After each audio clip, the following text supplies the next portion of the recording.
Greetings, dear viewer, and welcome to Purposes Crossed, where I hope that people who are called by Jesus for different purposes cross paths and exchange ideas. We continue with our series of reflections on the Sermon on the Mount, and today we will deal with the seventh Beatitude in Matthew chapter 5, verse 9. But first, let us read the text in Matthew chapter 5, verses 1 through 12.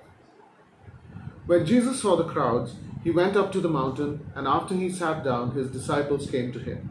Then he began to speak and taught them, saying, Blessed are the poor in spirit, for theirs is the kingdom of heaven.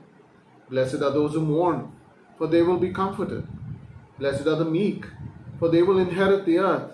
Blessed are those who hunger and thirst for righteousness, for they will be filled. Blessed are the merciful, for they will receive mercy. Blessed are the pure in heart, for they will see God. Blessed are the peacemakers, for they will be called children of God. Blessed are those who are persecuted for righteousness' sake, for theirs is the kingdom of heaven. Blessed are you when people revile you and persecute you and utter all kinds of evil against you falsely on my account. Rejoice and be glad, for your reward is great in heaven, for in the same way they persecuted the prophets who were before you. In the previous reflection, we saw that there is a movement of thought in the Beatitudes. Jesus has consistently been intensifying the yardstick of discipleship. However, we often think the Beatitudes are unrelated to each other and lose Jesus' thrust. Now, it is no longer merely a matter of being considered spiritually poor, as in verse 3, or of showing mercy, as in verse 7, or even of having a single focus on forgiveness, as in verse 8. Now, Jesus would have us enter a conflict that is not our own and be agents of peace in it. This is a tall order for sure. However, we do not get out of this predicament by assuming that Jesus was speaking figuratively. We cannot let the title Prince of Peace that we use for Jesus be the excuse for leaving all the peacemaking to him. After all, he does bless those who make peace here, and he certainly wasn't going around pronouncing blessings on himself. We should also look at the blessing Jesus mentions. While the pure in heart will see God, the peacemakers are promised membership in God's family.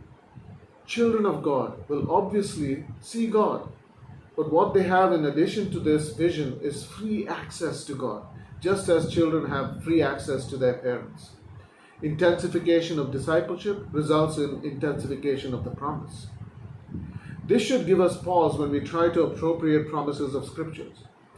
If we try to interpret the condition of the promise figuratively here by assuming that Jesus is talking about some nebulous spiritual peace, then we are left only with a spiritual promise here that we are not really children of God, but that Jesus is using some kind of linguistic flourish. What Jesus is calling for are disciples who will go to the extent he did to make peace. It is a tall order indeed. We find it hard enough to be forgiving in our personal conflicts.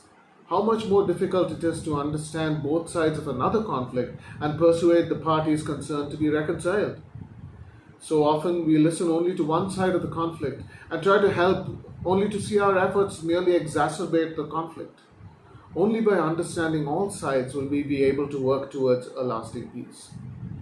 Moreover, understanding alone is not enough. Knowledge alone can never liberate.